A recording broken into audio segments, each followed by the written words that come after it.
Good afternoon, everyone. We're going to begin the third panel, and we are awaiting one of our panelists who will come at a slightly later point. I'm Roberta Cohen, the moderator, and the panel is the US-ROK Collaboration on North Korean Human Rights. I've had a long professional career in trying to integrate human rights and humanitarian concerns into United States and international policies. So I welcome a discussion on how the US and South Korea can jointly move forward to advance human rights in North Korea. It's the first time that the United States, South Korea, and also Japan have drawn up a joint policy statement toward North Korea that speaks of shared values and includes human rights issues. Clearly, a consensus has developed to address and not sideline North Korean human rights. But how do the US and South Korea move forward? Well, we have with us today, or we will have today, both the South Korean and the United States envoys entrusted with incorporating North Korean human rights in their government's policies and also promoting jointly and internationally the North Korean human rights issue.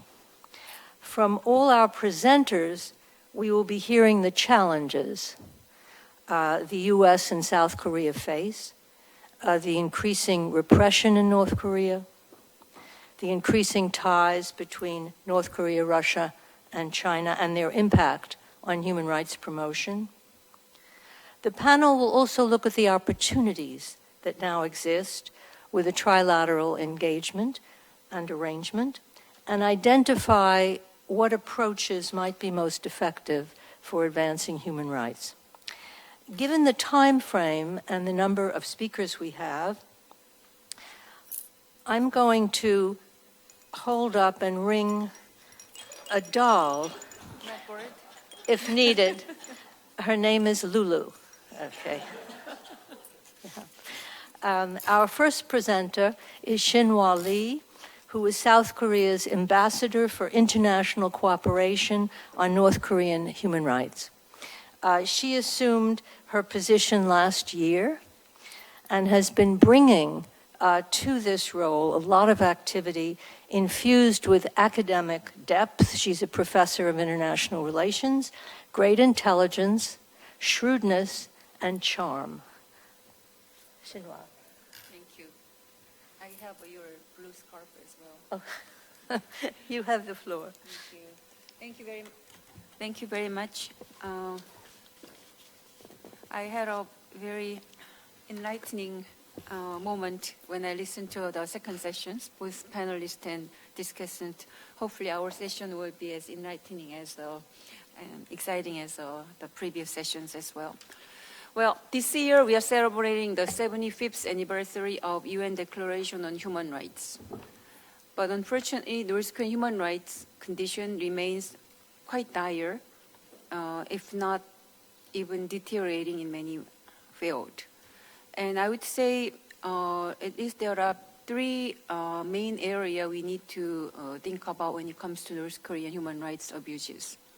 Number one is North Korean peoples within North Korea. They suffer from extreme food scarcity, restricted access to information, and limited freedom of expression and movement. And also political prisoners subject to forced labor, for torture with cases of public persecutions. Secondly, I have to highlighting for agony of overseas workers and also North Korean escapees. Over 100,000 North Korean workers in about 40 countries face conditions akin to modern day slavery.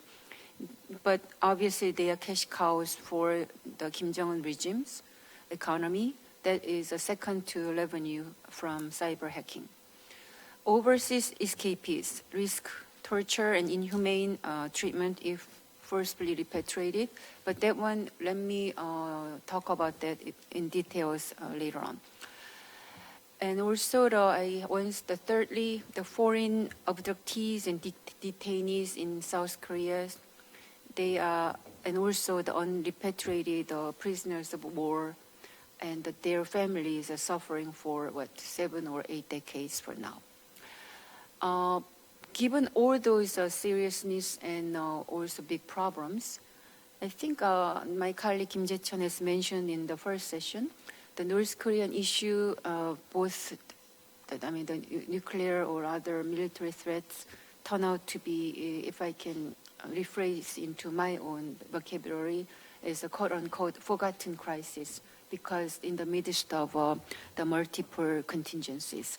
So I think we really need to bring up the North Korean issues, including nuclear threat and human rights issues. We have to take out from the ghetto, so that we have to highlighting what we should do.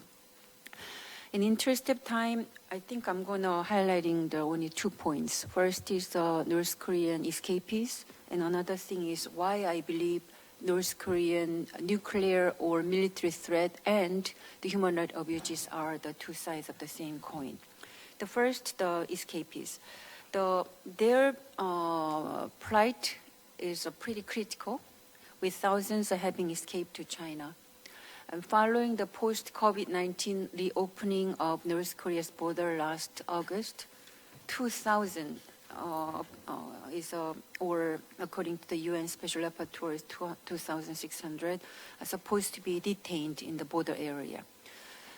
Out of them, around 620 were forcibly repatriated around the time of the Asian Games, facing brutal conditions in detention facilities, death risk, torture, and execution.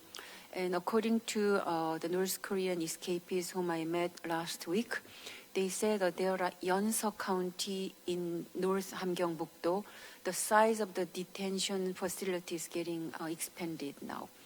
So, and also I want to draw your attention for traumatic condition for women who have children in China with the Chinese husband, as repatriation means for them is a painful separation, not only for moms, but also for children. Obviously, the China's act is a clear violation of international humanitarian convention, including UN Convention Against Torture, Forced Family Separation, and Refugee Law, to name a few, to which China is also a signatory. 1,000 plus still believed to be within in Chinese detention in fear of for another further repatriation. According to the NGO reporting, it's already ongoing, but that one is not yet confirmed, but still the risk is very high. Along with the Tanner, I think Julie hasn't been here yet, so I'm going to save what I want to do when I want to say to her later. But still, she and I was closely working now, as she also mentioned in the inauguration ceremony this morning, is to try to make a joint statement. But if only US and Korea alone make a joint statement, maybe we can only invite more repercussion or backlash from China and other countries. So we decide to galvanizing the more attentions from the like-minded countries. Second issue is about security and human rights nexus. Since I became an ambassador 1.5 years ago, I tried to emphasize North Korea's military threat and human rights abuses are directly and indirectly related to each other. And thank God Korea and US and even UN officials start to get interested in this issue.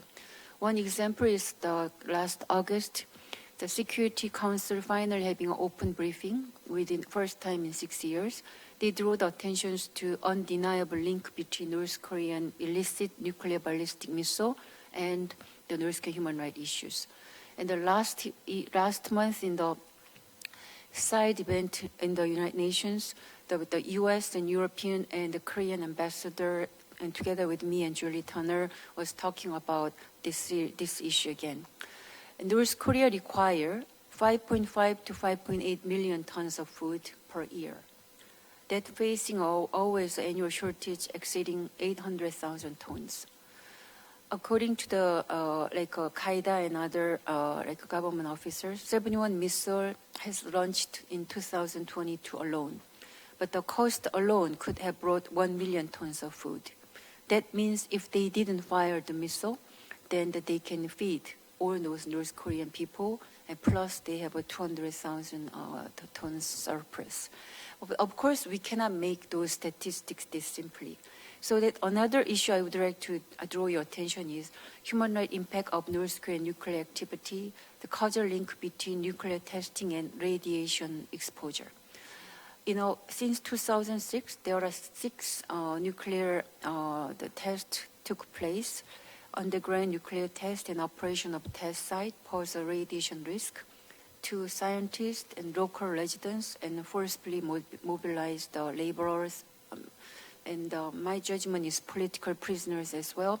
But I just talked with somebody over there, say political prisoners are usually not to be mobilized to this kind of activities. So Greg, we have to consider what we should do for this part. But anyway, in 2014, Yodok, the political prisoner camp was closed, leaving the whereabouts of the nearly 30,000 political prisoners unaccounted for.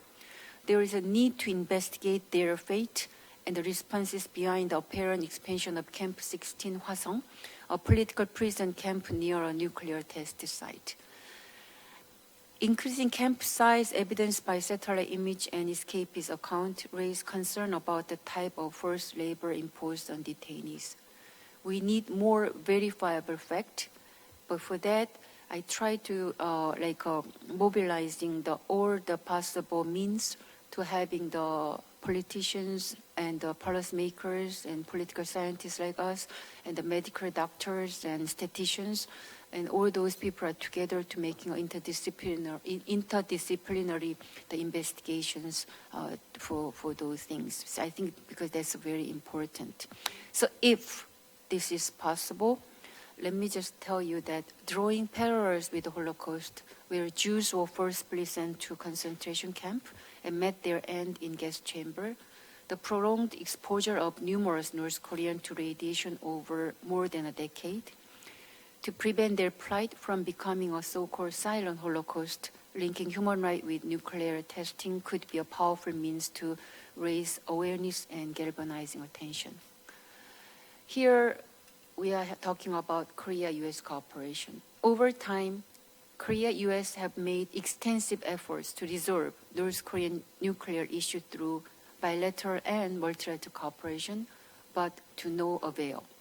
Human rights represent an Achilles heel for North Korean government. It is imperative for Korea-US cooperation to establish and implement a consistent and steadfast human rights policy toward North Korea, one that does not fluctuate and that should not fluctuate with changes in government among nations. It is crucial to balance between human rights and security concerns. Oftentimes, security takes precedence in reality, but human rights considerations are essential to any comprehensive North Korean policy. For this, domestically, Korea must cultivate political or social unity or consensus and raise public consciousness. The U.S. has a part to play as well, and a tight collaboration with South Korea is imperative, and efforts should be made to enhance public understanding through NGO, academics, and specialists within the United States. So conference like today play a vital role in this effort. So having said that, I would like to give my gratitude to Ministry of Unification and Korea University's Peace and Democracy Institute in the Professor Lee Dong-sun, and also CSIS and John Seth. Here's a dilemma as well, but in interest of time, I will just skip that one. And in the conclusion, that before that you're ringing the bird. Regionally, China's role in North Korea issue, including human rights, I think is very important, given increasing awareness with much of the U.S. and global policy mainly focused on China. So highlighting China's complicity could draw further attention both within North Korea and its action of forced repatriation of the the North Korean escapees to North Korea. However, this approach risks exacerbating tensions within the broader context of U.S.-China competition which already expanded to political, economic, and ideological arena. So probably this human right arena just invite a further friction between the US and China as well. In this light, closer cooperation between South Korea and US and Japan is crucial. So here, the Camp David summit in August was positively regarded, in my opinion, with leaders endorsing the peaceful unification of the Korean Peninsula and addressing human rights concerns, marking a significant shift toward linking denuclearization with human rights progress in North Korea. The coming year presents an opportunity for these three allies to amplify their stance on North Korean human rights issues within the Security Council, because all of them will be their member as a member. Their collaboration must demonstrate that it serves the public good, contributing to regional and international welfare, not just only serving for their own interest. This includes active engagement with human rights and humanitarian crisis globally, positioning North Korean human rights within the context of universal global values. So I always end up with 2 points.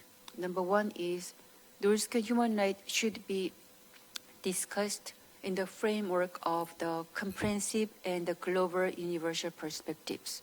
Another thing is North Korean human rights is not just human rights issue, but is very closely related to security. Therefore, we have to look upon the human rights issues from the comprehensive security perspectives when it comes to North Korea itself or regional or global context. So I'll stop here. Thank you for giving me more time. I thought it's very important that we have Ambassador Lee here and giving her perspectives on, she's been in this position now for more than a year. Our second speaker is Sung Lee, and he is a defector from North Korea since 2014. He was from the country's elite, and he has more direct experience of North Korea than perhaps anyone in this room. His knowledge, his courage, and his resilience are notable. Sung. Thank you for your kind introduction. I want to express my gratitude to Dr. Baek Sung-jun and Dr. Lee and Peace and Democracy Institute and Ministry of Unification and CSIS for the kind invitation to this remarkable event. Today, we finally formed Fantastic Four dedicating to addressing the North Korean issue with Ambassador Turner's taking the oath, Ambassador Lee, and Dr. Jung Bak, Ms. Elizabeth Salmon. I sincerely hope that the cooperation and efforts of this Fantastic Four put an end to the North Korean human rights violations. As we all know, North Korea's human rights issue has always existed as side event alongside the main event of denuclearization. I believe it is time to change this paradigm and prioritize human rights resolution ahead of denuclearization when dealing with North Korea. Based on my 30 years of life experience in North Korea, I believe that it's only when North Korea human rights are addressed and the North Korea's transition into free and democratic society that the denuclearization can be comprehensively resolved. Despite the long-standing efforts by the US and Republic of Korea to improve the human rights situation in North Korea, it's fair to say the progress in this regard has been stagnant for decades. I believe that we should elevate North Korean human rights to a high level. I think that both United States and Republic of Korea should employ a democratic approach that the North Korean regime views when it comes to the issue of North Korean human rights.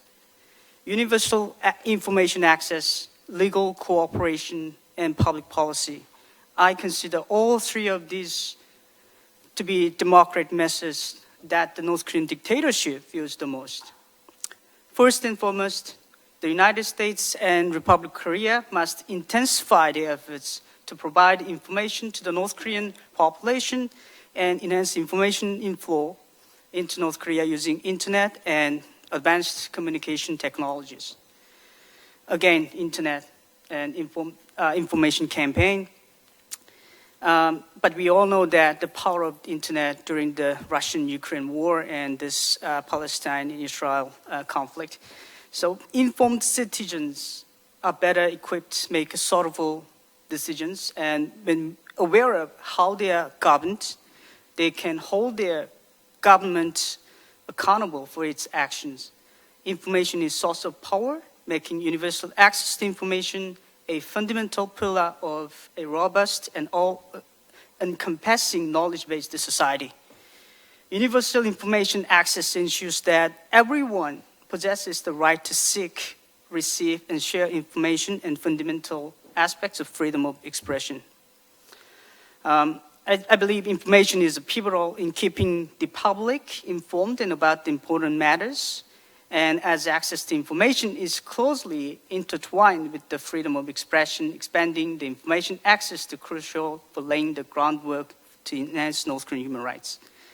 In addition to conventional methods such as radio, balloons, and USBs, it is essential to prioritize the promotion of innovative approaches to information sharing through technological advancements to increase both quality and quantity of information inflow.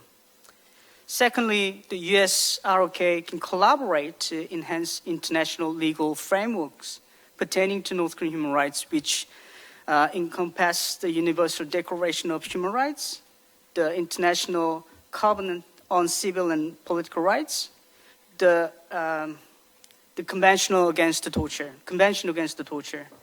To accomplish this, an international legal cooperation entity should be established, expanding the scope of responsibility of North Korean human rights beyond diplomatic warnings and sanctions. This expansion should incorporate international human rights law, criminal law, and domestic law of both Korea and the United States, collectively ensuring the regime and its leaders are held accountable under the law. Former war heroes during the Korean War who were unjustly suffered by the North Korean regime, and also the families, separate families in Korea, in the United States, and North Korean defectors worldwide should receive active support for both countries to pursue legal actions against the North Korean regime. The establishment of legal cooperation entity is crucial to this endeavor. In particular, separate families and North Korean defectors with their families in North Korea have endured severe human rights violations under the oppression of the regime and continue to suffer. It is essential to make perpetrators aware that the Kim regime cannot escape the accountability of human rights violations.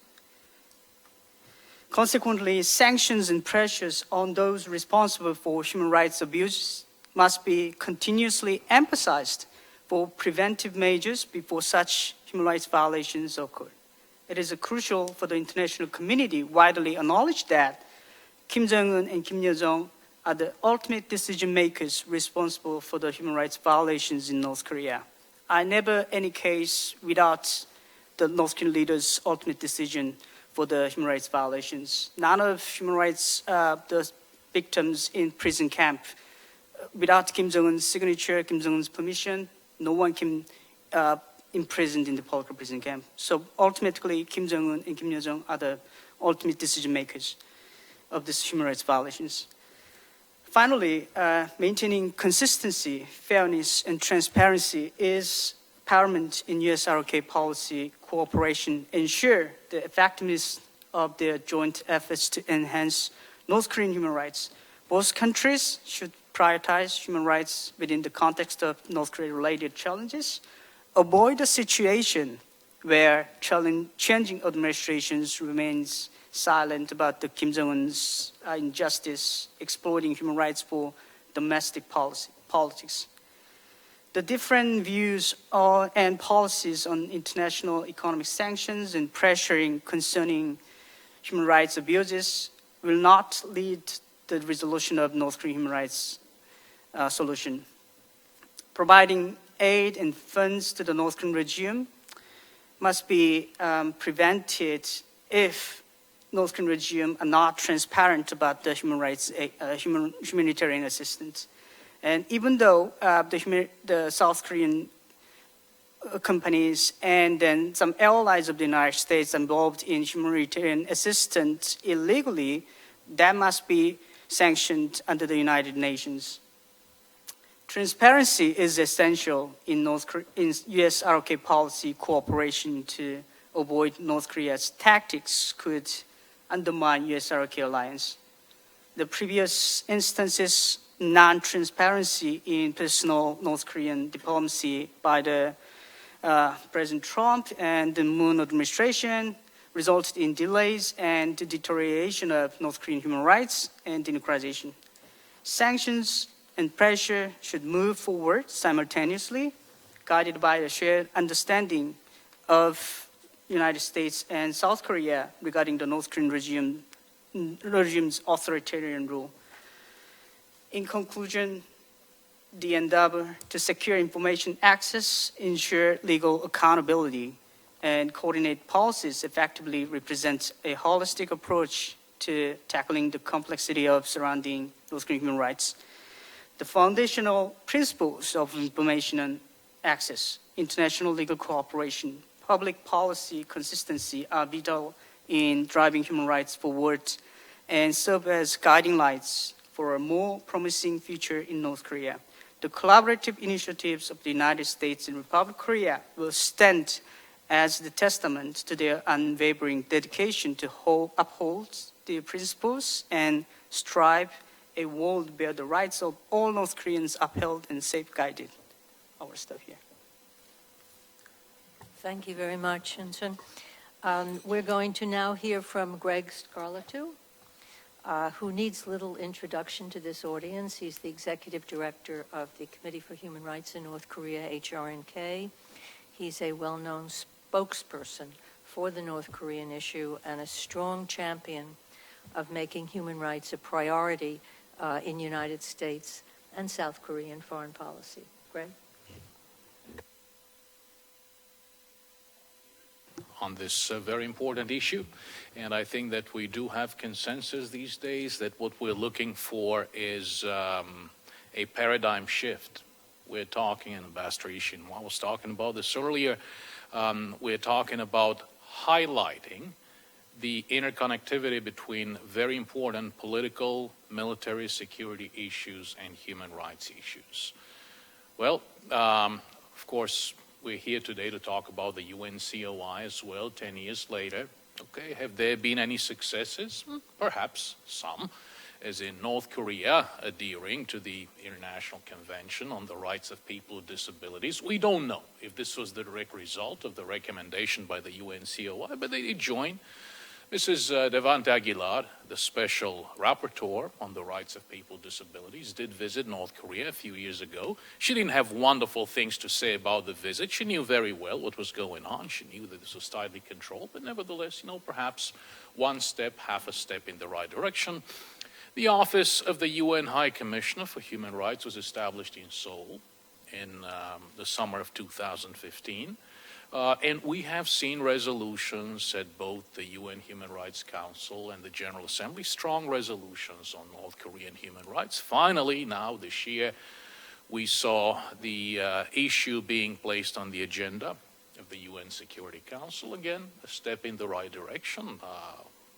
This wonderful team has been mentioned by my colleague Lee Hyun-sung, Ambassador Shin Wha, Ambassador Julie Turner, Dr. Salmon, Special Envoy Dr. Chung Park. So we do have a great team, and I think we are off to a great start here, pressing on these very important issues. So what about the nexus? Well, Ambassador Shin Wha mentioned the 100,000 North Korean workers dispatched to about 40 countries all around the world prior to COVID.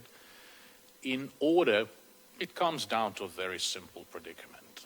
In order to procure the hard currency it needs in order to develop its nuclear and missile program, the North Korean regime oppresses and exploits its own people at home and abroad, treating them as a commodity. Some of you may have seen a report my organization published a few weeks ago. Ambassador Shin Wha was one of our discussants. A report on a road, a mountain road, a switchback leading from camp number 16, that's a political prison camp, to the nuclear testing facility in Punggye-ri. There's a shortcut. We provided several explanations as to why the road might be out there.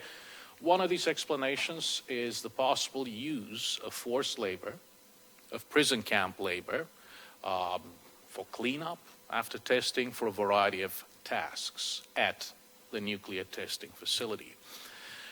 Of course, on our colleagues dealing with these very important issues, the lives of millions are at stake, dealing with nuclear weapons, with ballistic missiles.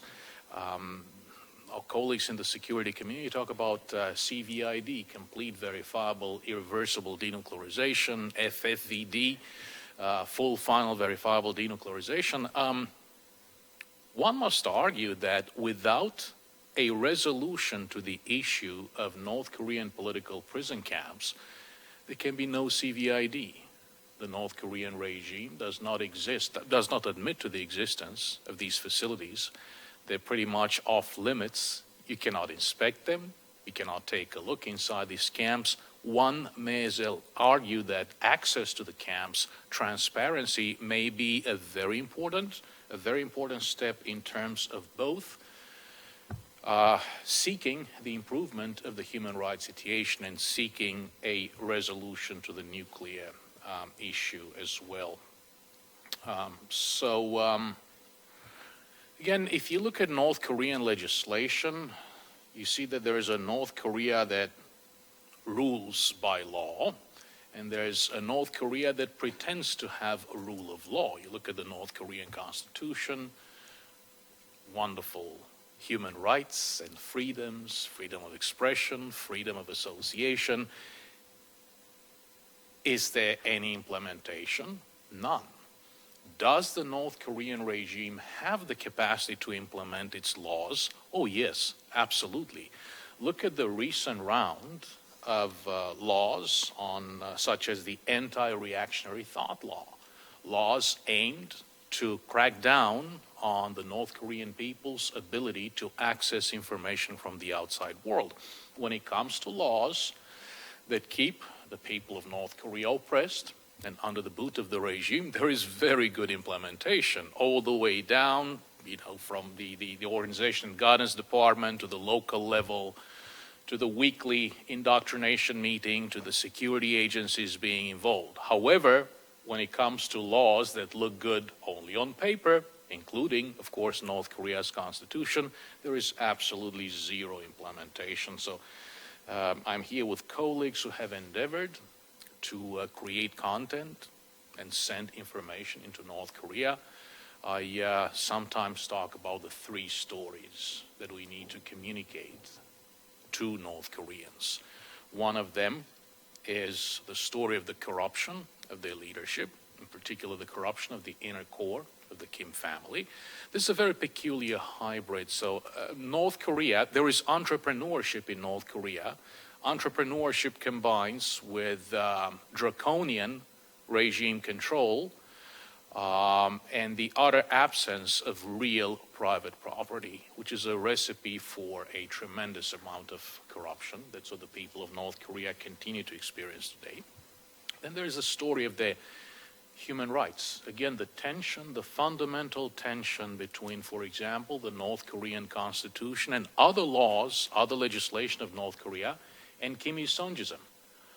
All it takes is to open one of Kim Il-sung's books, read a page or two, and you'll come to the realization that there's a fundamental tension between the mainstream ideology of the regime and the laws that are out there on paper. And the people of North Korea need to understand. We have friends and colleagues who are originally from North Korea, and Hyun-sung, you'll know that there is no debate, right? You don't debate Kim. You don't challenge the Shipdae-wonchik, the 10 principles of monolithic ideology, because it's monolithic ideology, right? Or anything that has to do with Kim Il-sungism. So that's what we need to work on with these information campaigns. Also, we Americans don't pretend to be perfect. Our South Korean friends don't pretend to be perfect, but these are true democracies. If we have issues, we identify them, we work on them. So clearly South Korea, the Republic of Korea, is a role model for the North Koreans. It's very important to tell them the story of the outside world, in particular the story of free, prosperous, democratic Republic of Korea, South Korea, which clearly provides a viable model moving forward, hopefully toward reunification, again, under a free, prosperous Republic of Korea. So I know we've been trying to do this for more than 3 decades. Things haven't really worked out while sidelining human rights. So perhaps it is time for a paradigm shift. Perhaps it is time to take a page out of Clausewitz, von Clausewitz, for example, and realize that the center of gravity of the North Korean regime, I got the professors to smile, that's great, yes. Perhaps that is the center of gravity, and perhaps that is the greatest vulnerability of the Kim regime. I'm not advocating violent change, no, just advocating change, because the status quo, I think we've learned by now, is simply unsustainable. And we're just now getting to learn the implications of what the North Korean regime has been doing. We have friends and colleagues who have been writing about, one of them is Professor Bechtold from Angelo State University. He has been writing about the proliferation of North Korean instability and violence to the Middle East for years. He wrote a book on this topic 5 years ago. Now he seems to have our attention. So the implications of these programs developed by the North Korean regime are truly global. And they truly do bring instability and violence to some very troubled regions of the world, as we're learning right now, Ukraine, also the Middle East, the support to Hamas. So again, I look forward to a great conversation. I hope you'll have some questions for all of us. Thank you very much for being here. Ambassador Turner. Thank you very much. Greg is always an example of never being discouraged. We love that determination to move forward. I've learned from you, Roberta.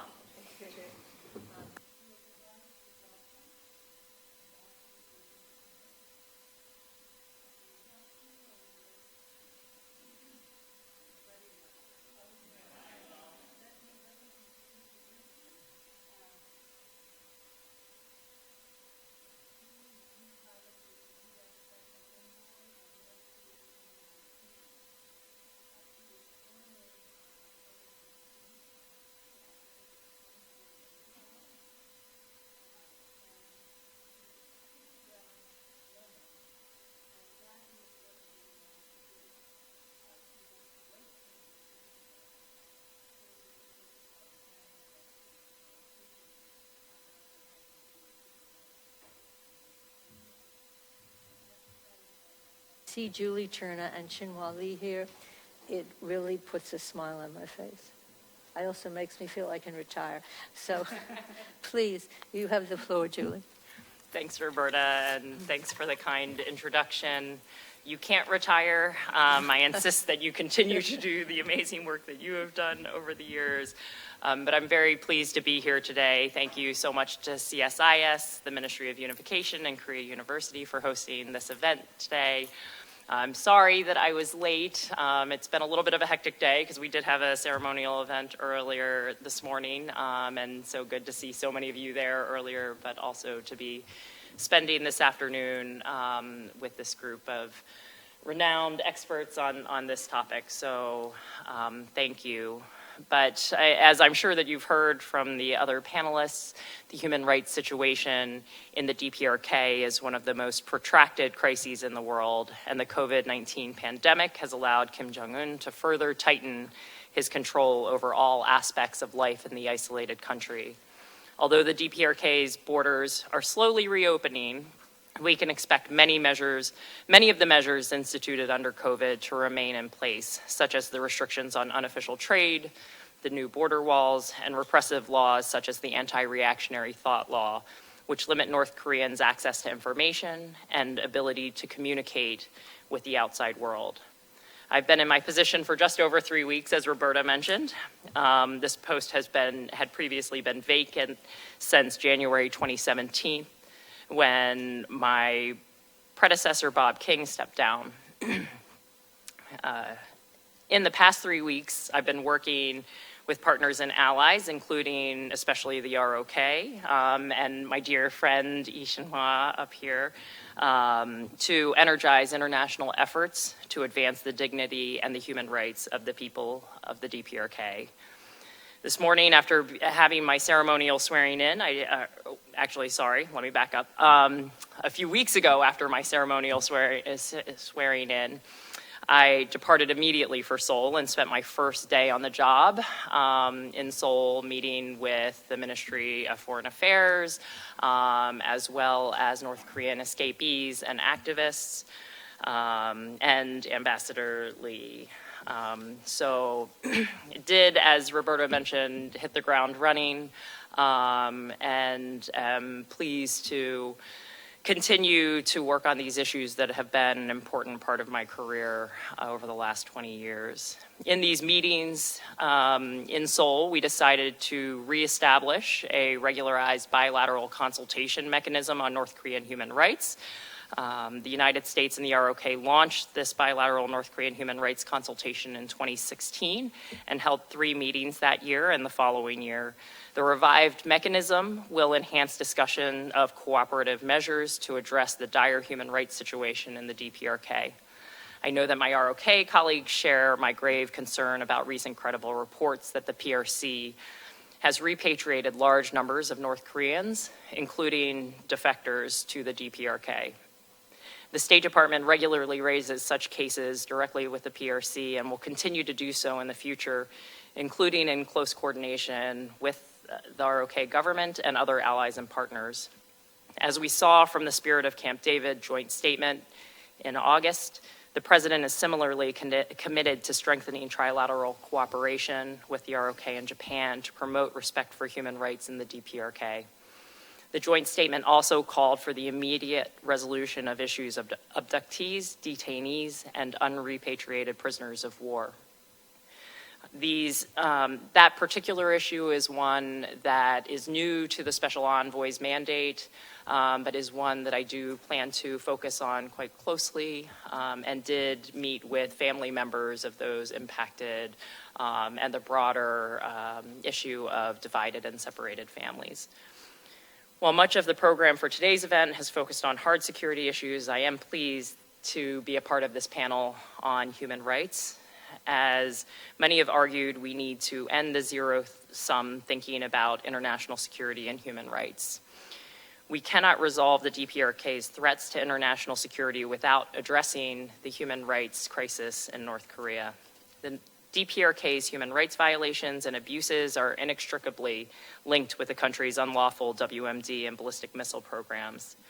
It is the repressive political climate that allows the government to divert such a large share of public resources to weapons development without objection from the population, which continues to suffer from severe economic hardship and malnutrition.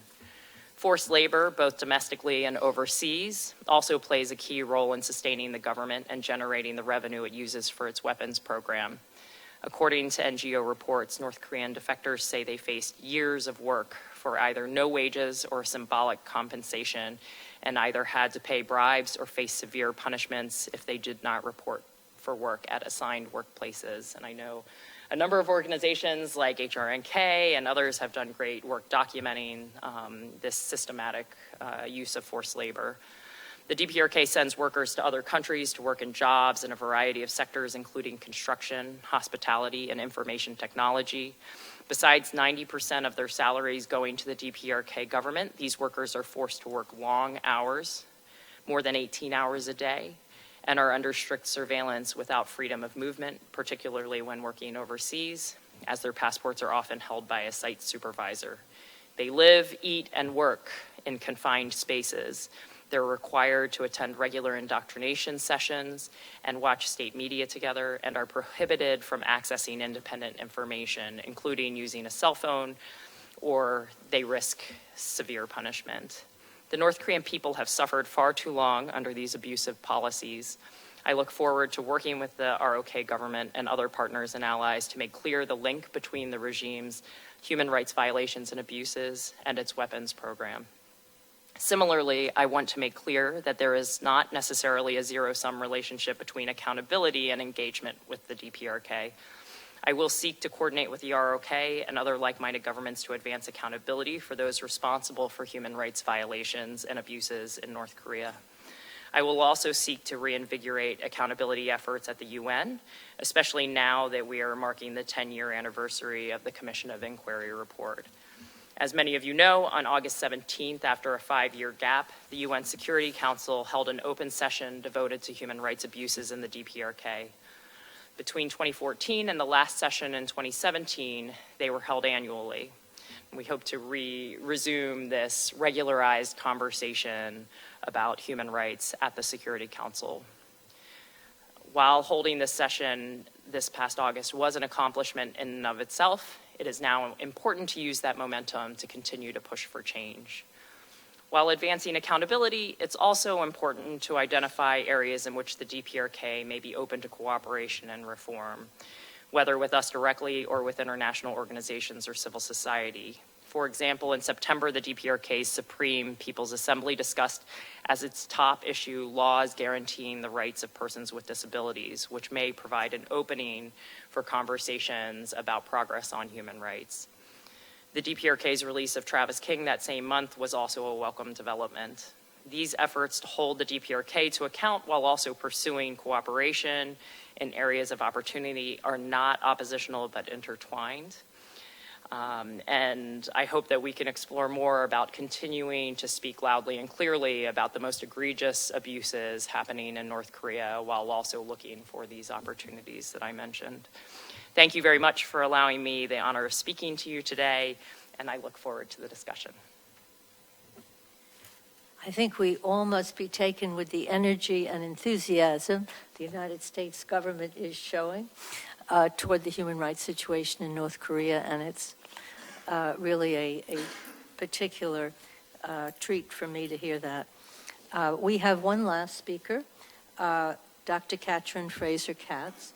She is a scholar of East Asia, associated with CSIS, and she's also a former government official of the United States. She served on the NSC as director for Japan, China, and Oceania. She recently co-authored a report, How China and Russia Facilitate North Korea's Human Rights Abuses, and I believe she's going to be addressing that. You have the floor, Katrin. Thank you so much. I am the final speaker after a long day of a lot of interesting discussions, so I'll do my best to be brief so that you all can have a chance to ask questions. It's an honor to be here, and I wanted to thank CSIS and the Peace and Democracy Institute, as well as Ministry of Unification, for organizing this event. As many on the panel have mentioned, despite the importance of this issue, it is very difficult to keep the world's attention on it for an extended period of time. With that said, I'm very honored to share the stage with some of the handful of people on the planet who have devoted their careers to advocate for North Korean human rights, keeping up the effort even when the world's gaze has shifted elsewhere. As Roberta mentioned, I have been more working on the policy side of things, and I have worked on this issue at times when this issue wasn't so much front and center, right? So I've had that experience as well to see, the evolution of this issue, and also, to understand the importance of fusing the security and the human rights issue. So that's where I'm coming from today.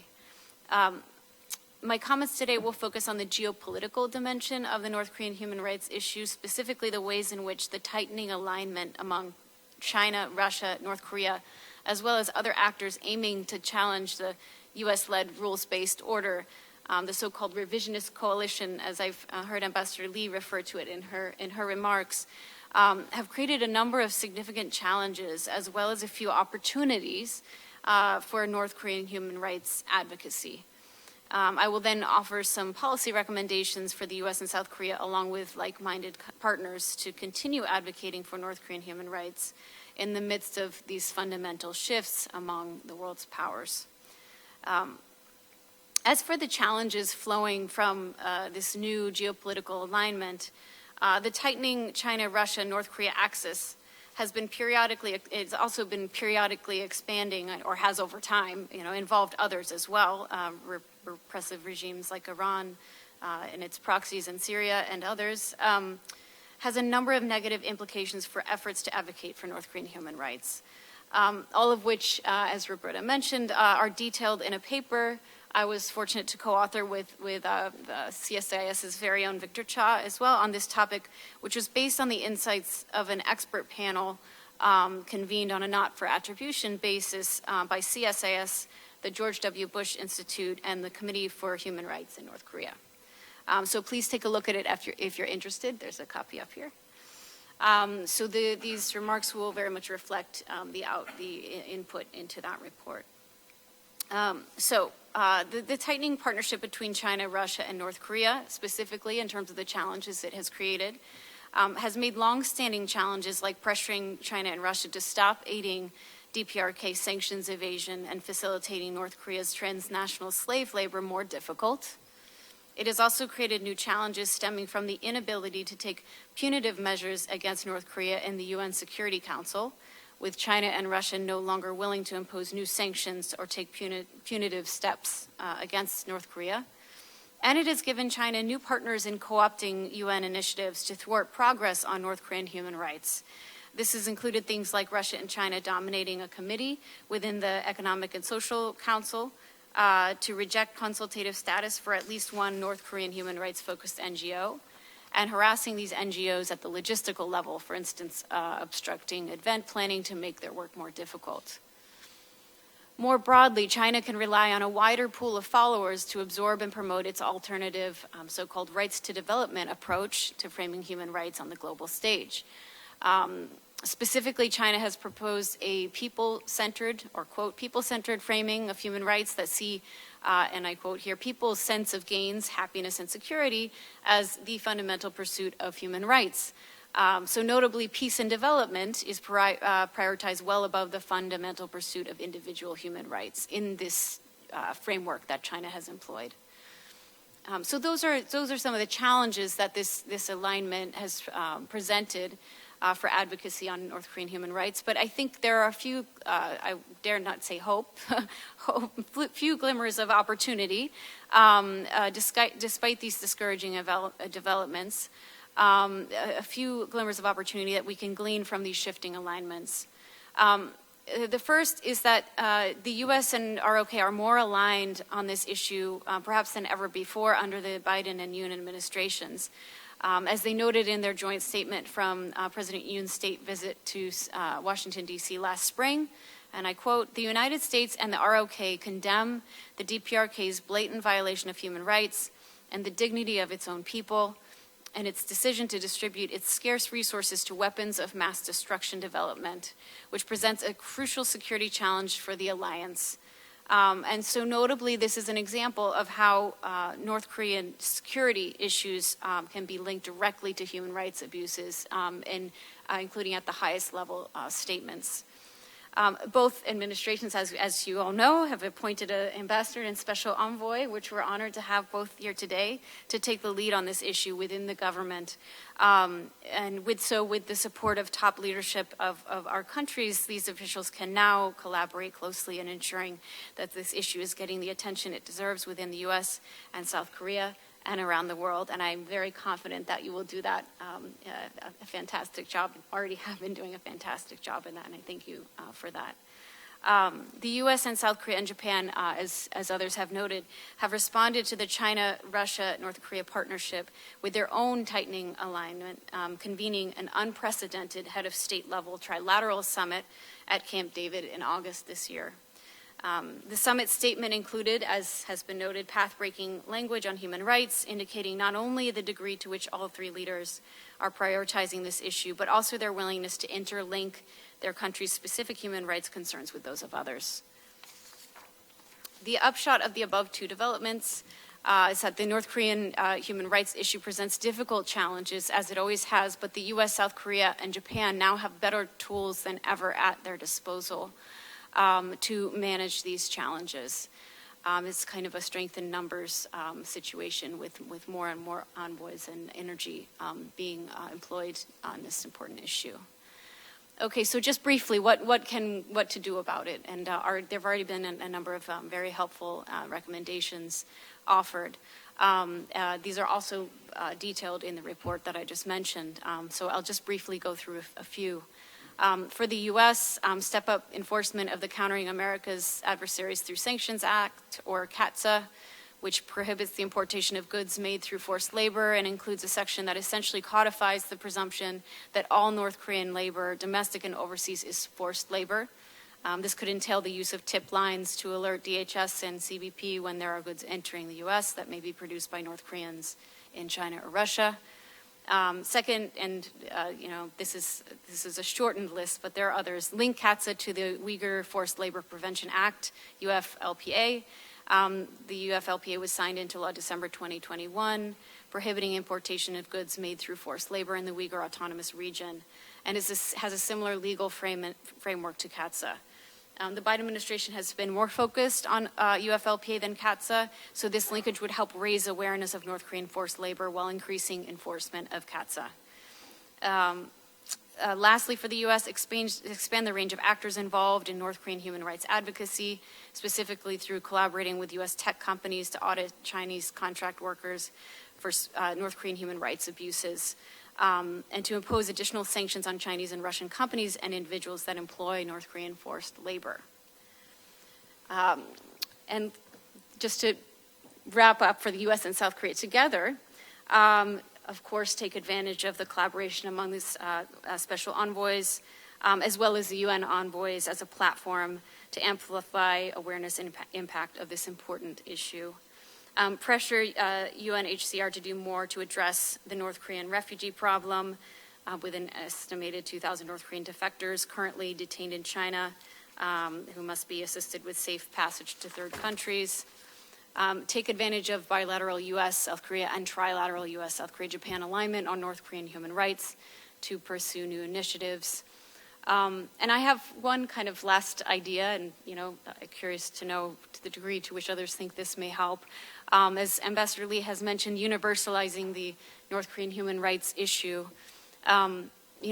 We've heard more and more, the more conflict, tragically spreads across the planet.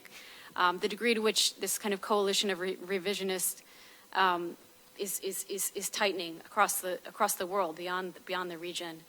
And it also happens to be dominated by some of the world's most repressive states: China, Russia, North Korea, Iran, and Syria, all gross human rights violators.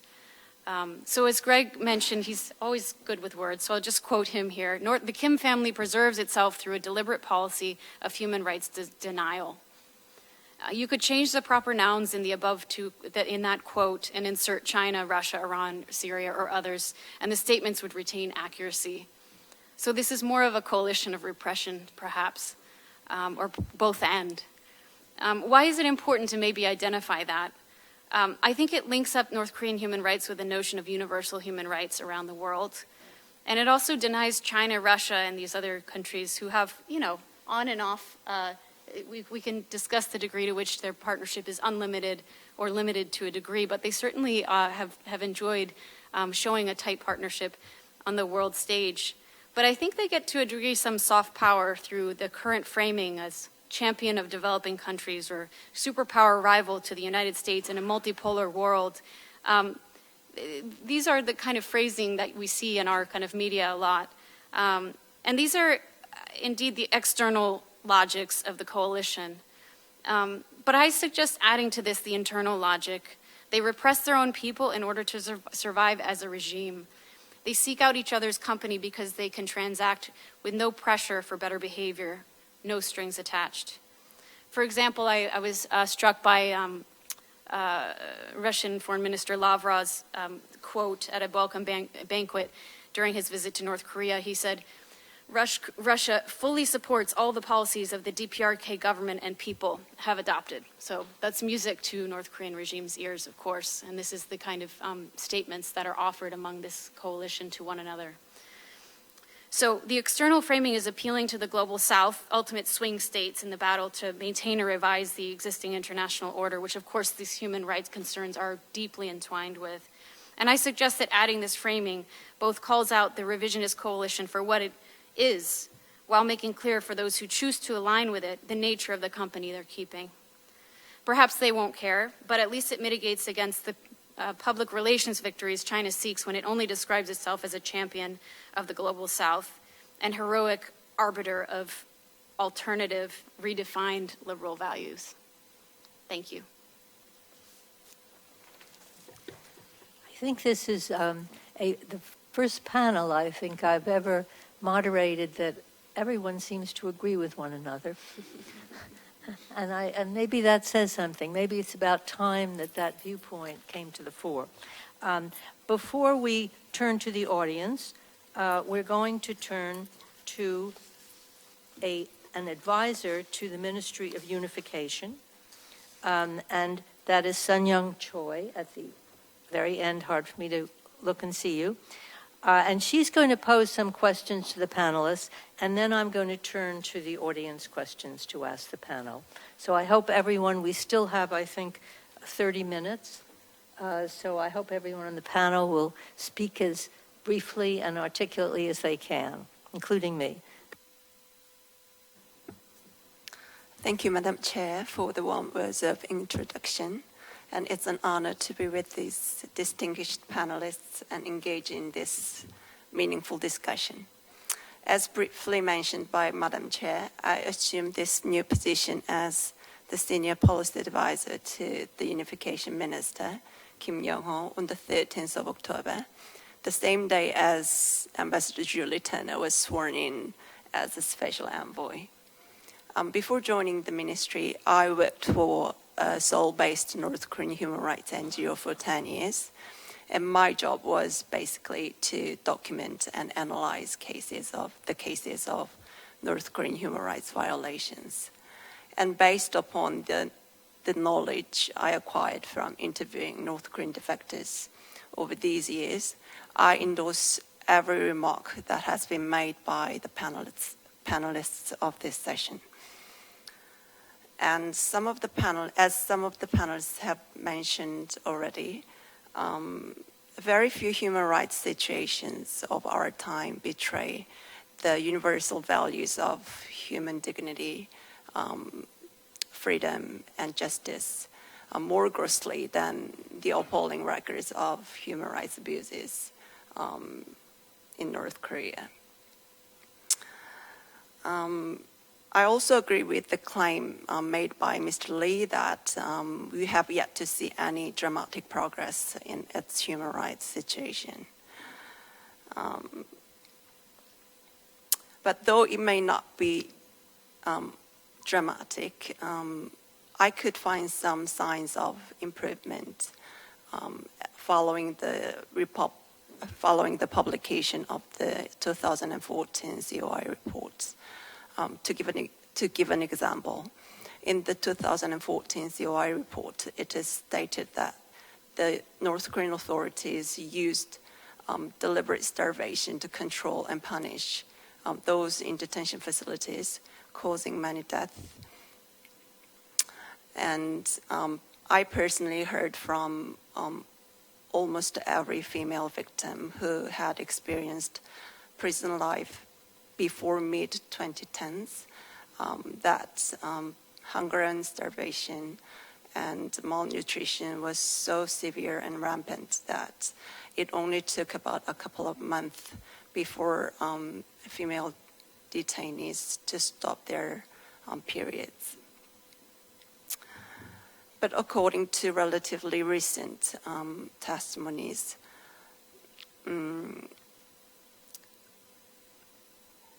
it seems there has been a change in practice in this respect.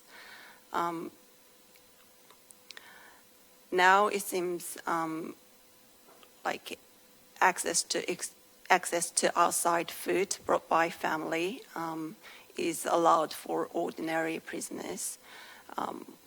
And while provision of sanitary pads has emerged as a new problem in some detention facilities.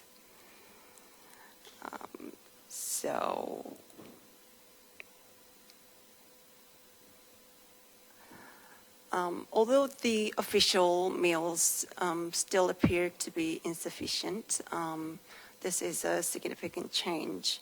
And this change, I think, has been conducive to fewer deaths, and in my opinion, this is a sure indication that the North Korean authorities are acutely conscious of the voices of the international civil society that echo the victims and susceptible to the pressure from the international community denouncing their inhumane practices. Therefore, I believe it is important that the international community continues to speak up, because if any improvement is ever taking place in this most closed and isolated land of the world, it is because of the voices that speak for the suffering North Korean people from outside. And obviously, a more effective and powerful voice would definitely be those of victims themselves. The North Korean authorities' vulnerability is evident from cruel and desperate measures they take to mute these voices. These measures include shoot-to-kill orders at the border, repatriation, threats of reprisal against North Korean defectors and their family who are still living in North Korea, and dissemination of slandering fake news about high-profile North Korean defectors. Despite these measures, however, more and more North Korean defectors, both young and old, men and women, are willing to speak openly about their painful experience. The number of human rights NGOs set up by North Korean defectors is increasing, and they want their voices to reach the regime. So my question for all the panelists of this session is what the US and ROK governments could and should do to help North Korean defectors and their NGOs who are working to take the lead in the efforts to advance human rights in North Korea. Thank you very much. Who on the panel would like to begin to answer that question? I'm happy to jump in. Julie, jump. Okay. You're going to jump. Yes. Thank you for the great question. I think, I've said it many times, many of the other people up here have said it many times, the voices of refugees and escapees play a critical role in not only calling international attention to the situation in the DPRK, but also driving governments to act and to use the influence that we have as governments to advance change. The U.S. government has for many years supported both defector-led, refugee-led organizations to do documentation projects, but also to help increase the free flow of information into North Korea. We have done so in partnership with many civil society organizations and hope to continue to grow that. And I know that both Ambassador Lee and I have been talking about different opportunities that we can help create a platform for these individuals to share their stories. They have a unique perspective and have taught me so much about the types of opportunities that exist, but also have inspired me to continue on in the work that I'm doing on their behalf. And this really is an effort that should be driven by this population. It's their home communities, it's their family members and loved ones. I know Mr. Lee and I have had many conversations about this as well, and I'm always looking for opportunities to provide more partnership platforms for folks to be able to speak their minds. But also to do it in a survivor-centered way. And this is something that Ambassador Lee, myself, and Elizabeth Salmon have spoken a lot about, is also making sure that we're providing a platform for voices of individuals who don't feel like they can share the story themselves, to avoid re-traumatization of individuals who have had really difficult experiences that some of us could never imagine. And so making sure that that when we're speaking, that we're also sharing some of those stories that have been shared with us, to make sure that others can hear the voices of the voiceless. Thank you. Ambassador Lee, would you like to add to that about South Korea? Thank you. Ambassador Julie Turner, I saved my congratulations to you until you come back. So congratulations again, and I look forward to closely working with you. Since you talk about our platform, I think one first thing should be we somehow have to finalizing our joint statement, which will be blessed by like-minded countries. So I think both of our governments are now helping us to finalizing those things. So hopefully within a week or so, we can have some kind of visible outcome for that. Well, I am particularly pleased to see you become a special envoy of the United States, because you have such a great blessings and praise from NGO community. I think it's very important, because when I became the ambassador last year, one of the important thing for me is to build up my relationship with the NGO who has such a rich experience on this specific issue. Like Greg is here, and Roberta, although you are not NGO in the first place, but you doing the great NGO activities.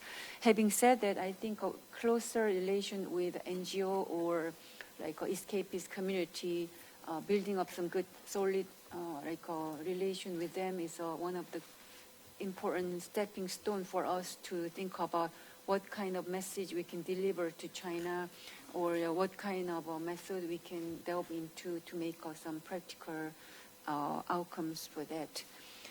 And then thirdly, still, I think we have a dilemma. That means if we try to be too vocal about, these first repatriations, that might provoke China to make more repatriations to North Korea, because they don't want to make a big issue out of that. So probably previously the Korean governments, previous administrations, some of them including Kim Dae-jung government, and highlighting the importance of so-called silent diplomacy. I think to some extent silent diplomacy is necessary and important, but how we can make a deliberate diplomacy to make a nice mixture of silent and vocal diplomacy, try to prevent the further repatriation. So I think we need to having some dual strategies. Number one, just to make sure those who are replaced already not to be punished.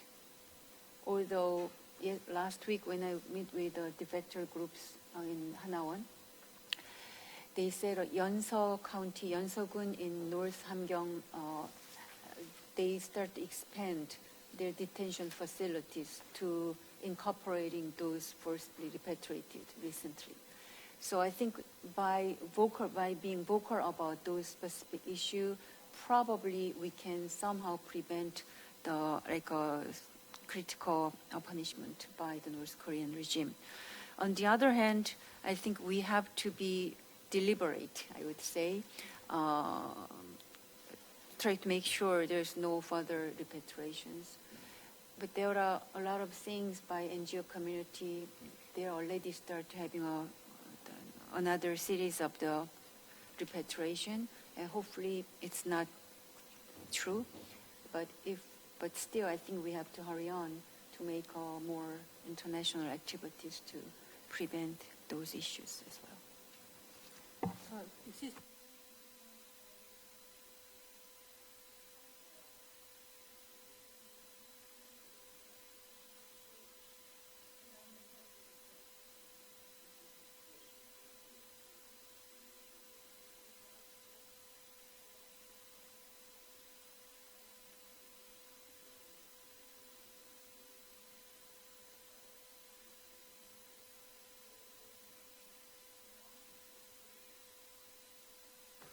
Thank you, James. I was trying to project my voice, but nevertheless, yes, so we are in need of coordination.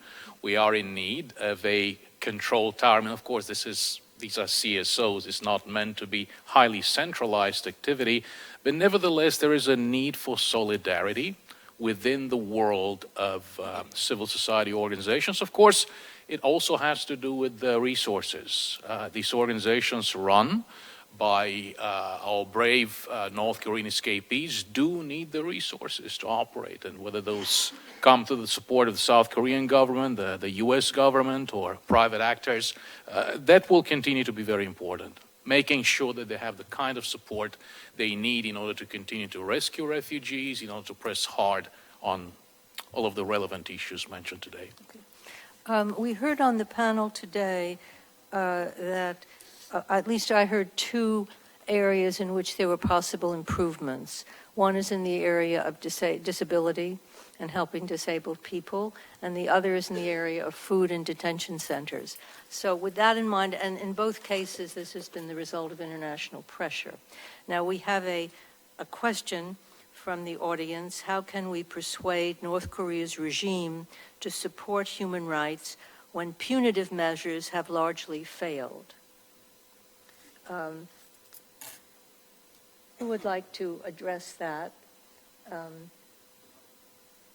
happy to jump in again, Roberta. Also happy to see the floor. Okay, so I think, and I'm sorry for missing some of my fellow panelists' remarks earlier. I think many of us are feeling the frustration of having worked on this issue for many years, in some instances decades, and while there have been some small incremental changes, the overall picture hasn't changed significantly, despite all of the undertakings that we have pursued. But I do think, and this is why I mentioned the disability rights space in particular, is that there are also sometimes internal incentives for the government to pursue change in certain areas. And I think we want to make clear that we are prepared to engage in a discussion on how they can improve the rights of persons with disabilities in some of these other spaces. That there may be a willingness on their side too. It of course requires that they be willing to come to the table to engage in a conversation with us. But I would also encourage us to think about other actors, not just the usual like-minded partners and allies group. You know, we and the ROK government are working in lockstep on many of these issues, along with the Japanese and many of our European friends. But to also think outside of that box, I think someone mentioned kind of the Global South grouping and development, and thinking about conversations that we may be having in the human rights space with some of those other governments. The U.S. does maintain a human rights dialogue with the Vietnamese. We are restarting disability rights dialogue this week with the Chinese, and looking for opportunities to also bring the DPRK into some of those conversations. And also to think about which of the special procedures at the UN could potentially resume a dialogue. It was before COVID, I think it was 2016, 2017, somebody up here can correct me, that the North Koreans did invite the Special Rapporteur on the Rights of Persons with Disabilities into North Korea.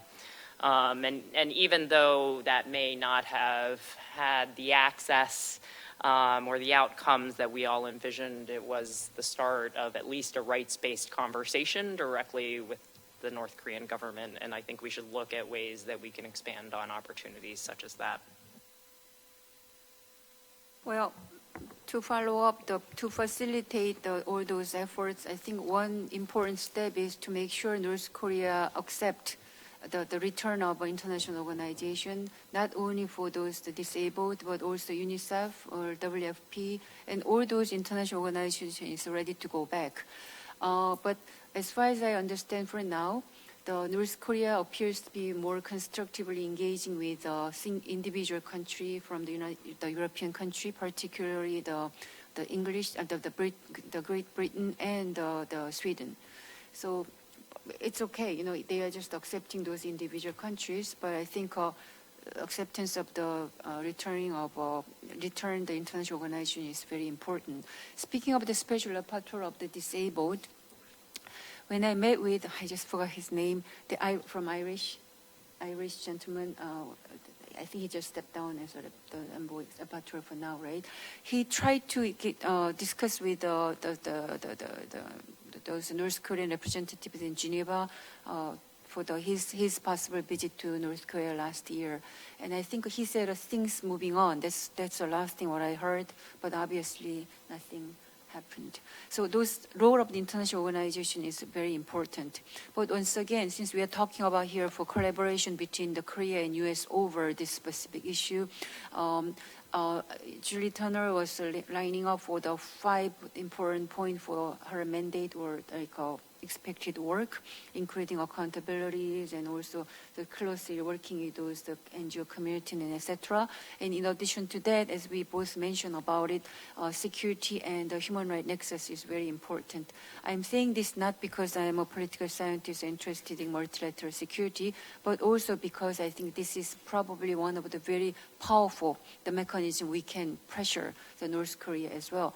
In that sense, when one of the very influential NGOs are now seriously thinking about pressuring the United Nations, particularly UN Secretary Generals, appointing kind of an independent expert or special envoy or rapporteur, or whatever name it, on the linking between non-proliferation and the human rights of the North Korea to effectively dealing with this very long-running but incompatible the problems of the North Korea. So we will see what happens, but I'm sure the Korea and US have a certain role to play to this thing happen later. There's a question from the audience that is relevant to the point that was just made about the intersection of human rights and WMD, weapons of mass destruction issues in the DPRK.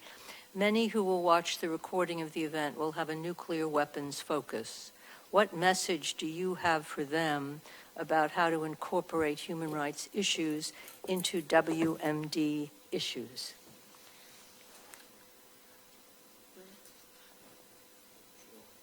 Greg, do you want to? And I wondered, Hun-Sing, I'd like. Sure. Yeah, go ahead. So again, we have to bring up the nexus. I said this earlier, North Korea procures the resources it needs in order to develop its nuclear weapons and missiles by means of oppressing and exploiting its own people at home and abroad.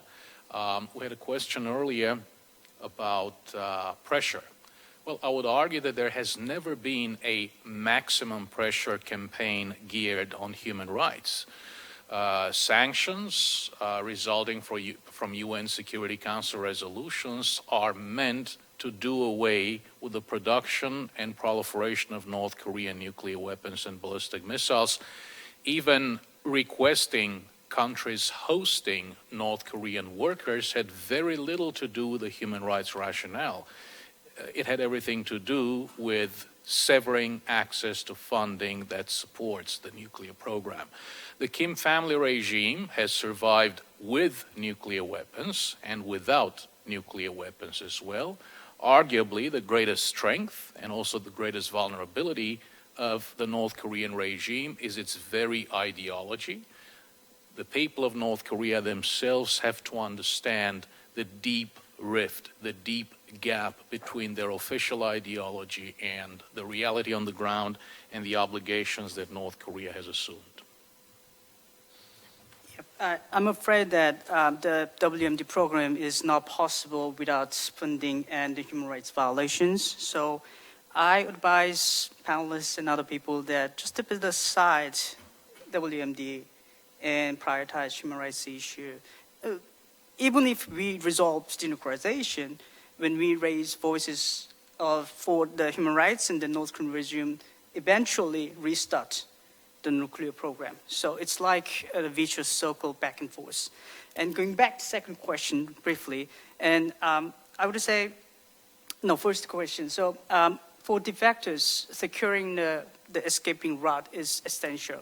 And I believe that for most defectors, it's finding hard time to have secure routes for escaping. So hopefully US government and South Korea can negotiate with China and potentially we secure the most safe space during the escape.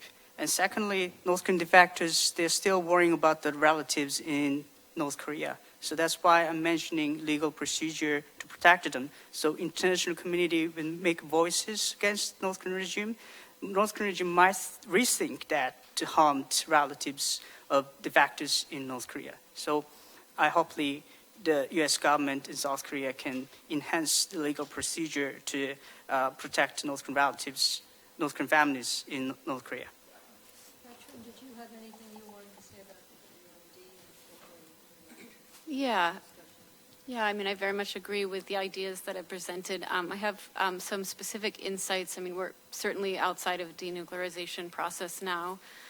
Some would say forever, but some lessons learned from six-party talk days and what kind of, I think, brought a lot of people to this realization in the process itself, why it was so hard to make progress without progress on human rights.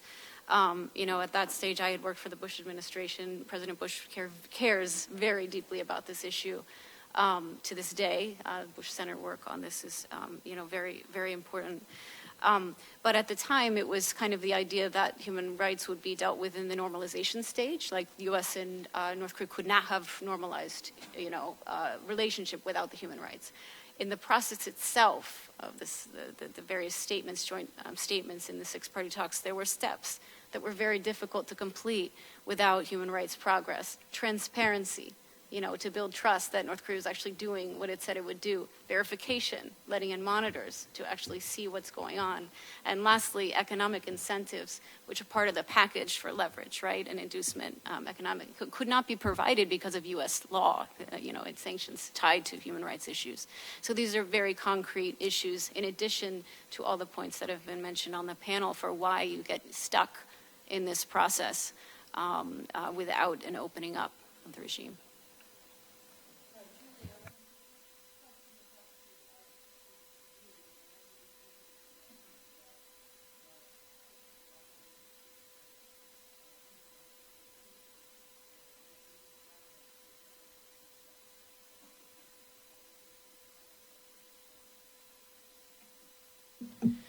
Thanks, Roberta. I actually want to jump back to something that Katrin said in her remarks, which is about kind of the internationalization or the kind of thinking about North Korean human rights the same as we think about human rights in every other country context. We do talk to the Chinese about trade and about human rights. We talk to the Vietnamese about international security and about human rights. It doesn't have to be this has to come first and then that will come second.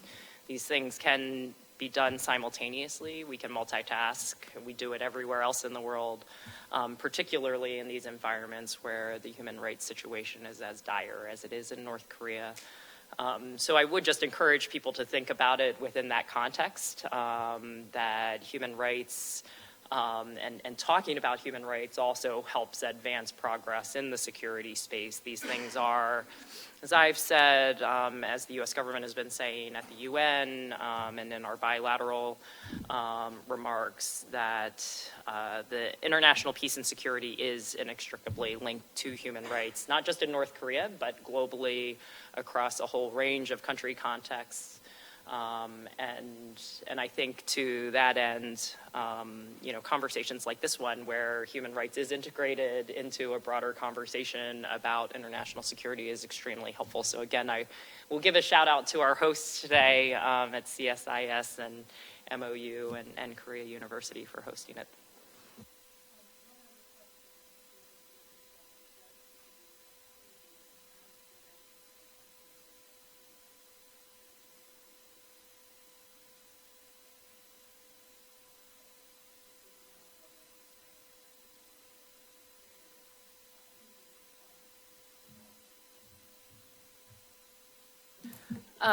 No, I did say a little bit about this in my remarks, that the U.S. has raised it with the PRC. We will continue to raise it with the PRC.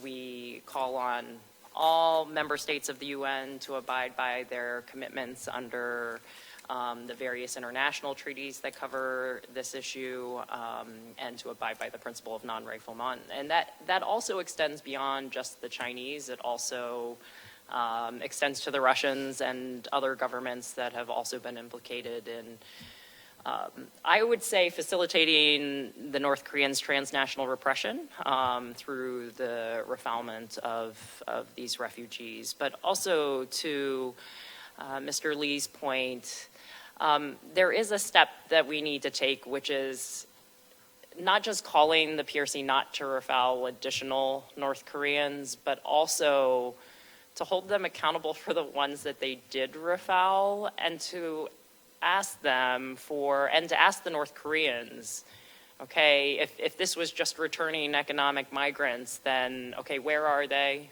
What are the conditions that they're in? We want to make sure that you are actually protecting the rights of these individuals in the way that you've committed to under the various international treaty bodies that govern refugees and asylum seekers. Other than in the prisons and the food situation, a question here, and I think I'm just letting us go over a few minutes, if that's acceptable to the host. Have the United States and the Republic of Korea adequately approached North Korea from a humanitarian lens in the past? We haven't talked about the very dire humanitarian situation in the country, and whether there's any way that United States and South Korea can work to address that. You did mention, Ambassador Lee, the importance of the return of international humanitarian organizations to the country. That still hasn't been worked out. Do you want to add to that? Before I answer that, just quickly to follow up what just two of you was mentioning, for refugee needs a secure route. UNHCR role is still very important. Although we criticizing their lack of the actions, I think UNHCR still remains the best instrument available to deal with the North Korean escapees. Having said that, UNHCR can convince Beijing to open an official corridor, that's an underground railroad, through that the North Korean escapees could pass.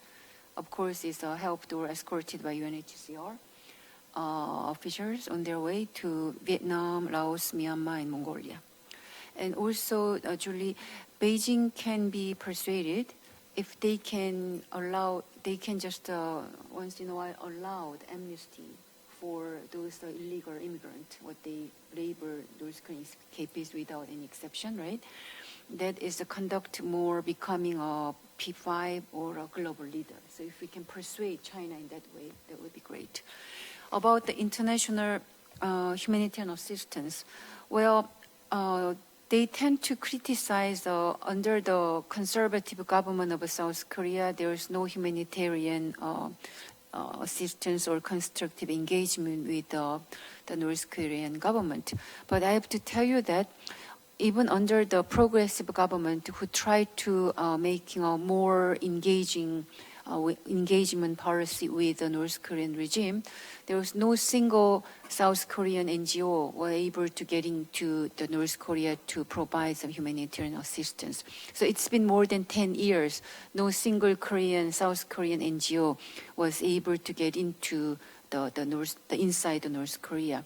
Therefore, when U.S. and Korea should make more effective ways to provide the humanitarian assistance, because humanitarian assistance is the vital the means to improve the human rights condition of the ordinary North Korean people, particularly vulnerable groups.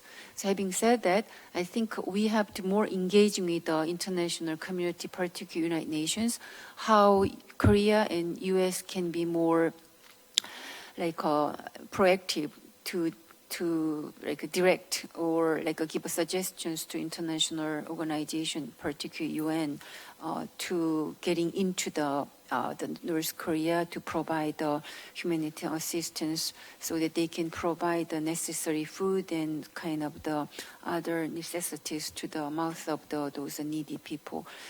For that, I think it is very, very important for us to persuade the UNHCR, UNHCR, or UNICEF, or WFP. We have to specify those lists of the international organizations who can deal with North Korea more constructively. That's what I need to do. Well, I think we could go on quite a while on conversation, but I know that now is the time to end the session.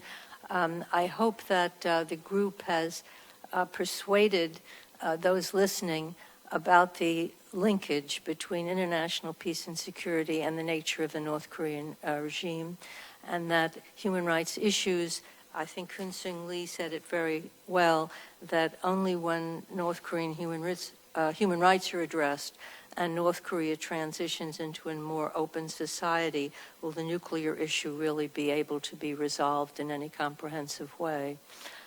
So we leave you with that. And we hope that if you have questions, you'll come up and talk with the panelists thereafter.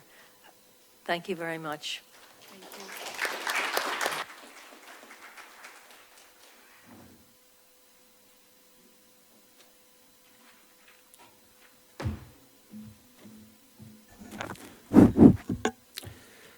Okay. To stop me from going overtime, I set an alarm for me. So unless you hear, if you don't hear birds singing, you'll know I succeeded in my mission. Okay. I thank MOU and CSIS partners and PDI staff for setting the stage so nicely for our conversation today. And second, I also thank all the speakers, discussants, and moderators for giving a wonderful performance worthy of the stage we set. And last but not least, I thank you, the audience, who I asked great questions that made this seminar a great success. Even more successful than we anticipated. So thank you all. And this has been not a long day, but not long enough for just having the solution, finding the solution to these very important issues. But just we'll continue our discussion, hopefully, next year with KGF 2024. Again, with a generous support by the MOU. And thank you very much. With this hopeful note, I'll close our forum. Thank you very much.